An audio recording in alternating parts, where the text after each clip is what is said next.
Semalam bumi Teluk Panglima Garang berputar dengan angin menjadi gila. Atap-atap rumah terbang tiada arah tuju. Langit jadi murka. Tapi persoalannya, kenapa puting beliung ini berlaku? Allah beri peringatan pada kita semua. Bismillahirrahmanirrahim. Zaharal fasadu fil bari wal bahri bima kasabat aidin nas. Allah kata, semua ini berlaku disebabkan dari tangan-tangan manusia. So, apa orang Islam sedang buat sekarang ini sehingga turunnya murka Allah Azza wa Jalla?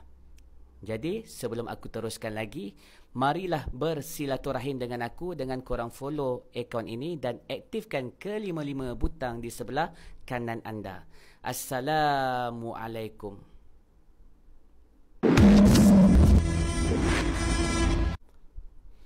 Bismillahirrahmanirrahim. Jangan kita kata ini semua fenomena alam. Sebab tiada satu pun yang berlaku tanpa izin Allah. Itu bukan ribut semata-mata. Itu adalah amaran dari langit. Allah sedang berbicara kepada umat Islam yang hari ini sudah jauh terlalu lalai. Wahai saudaraku, ketahuilah hari ini 85% orang Islam tak jaga solat. Ada yang solat bila senang, tapi bila sibuk dia tinggalkan. Ada yang solat hari Jumaat je. Padahal solat itulah tiang pada agama. Bila tiang roboh, seluruh binaan umat pun akan runtuh. Bila solat tak dijaga, hati akan jadi keras. Dosa jadi biasa, maksiat akan jadi budaya. Dan percayalah, kata ulama kita Maulana Yusuf Rahimatullah dalam kitabnya, bila 50% umat Islam kembali jaga solat, Allah Subhanahu Wa Taala akan mula buka pintu kemenangan.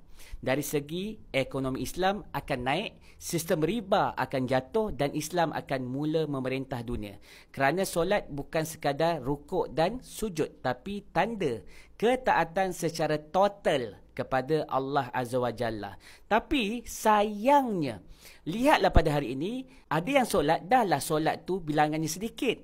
Mereka pun terbabit dengan maksiat riba. Berapa ramai orang Islam yang hidup dalam keadaan riba pada hari ini? Pinjaman rumah, kereta, kad kredit, semuanya dari sistem bank yang haram itu.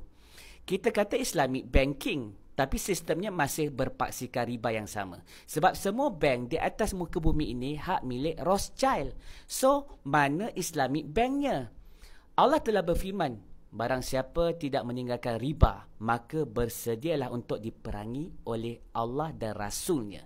Bayangkan satu negara Islam yang seluruh ekonominya bersandarkan pada riba.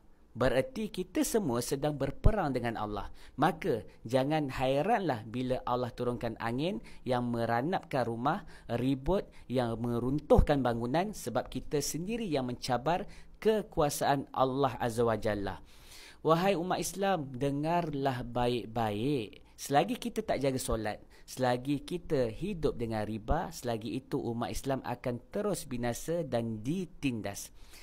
Kita akan dipijak oleh orang kafarah. Ekonomi kita akan dikawal oleh mereka. Dan maruah kita akan jadi bahan mainan dunia. Tapi bila semua orang Islam jaga solat 100%, dunia akan tunduk di bawah Islam. Pada waktu itu, Trump, anak-anak Trump, bahkan isterinya sekalipun akan menjadi hamba kepada orang Islam. Itulah janji Allah kepada umat yang kembali sujud sepenuhnya kepada Allah Subhanahu Wa Taala. Kerana kuasa umat Islam bukan pada kudrat, tapi pada sujudnya kepada Allah. Jadi bila angin bertiup kencang, bila bumi bergetar, jangan salahkan alam, tapi tengoklah diri kita sendiri. Sudahkah kita jaga solat kita? Sudahkah kita tinggalkan riba? Kalau belum, maka bencana bukan akan berhenti, tapi makin dekat dan makin dahsyat. Kembalilah kepada Allah sebelum angin terakhir bertiup, kerana bila seluruh umat Islam sujud, bumi pun akan tunduk dan dunia akan kembali di bawah panji La ilaha illallah. Jadi, kalau korang sukakan konten kesedaran seperti ini, jemput follow akaun ini supaya korang tidak terlepas dengan konten-konten yang membawa kepada ketakwaan dalam hidup anda. Savekan video ini dan sharekan video ini supaya ianya menjadi ganjaran pahala anda. Apa yang paling penting?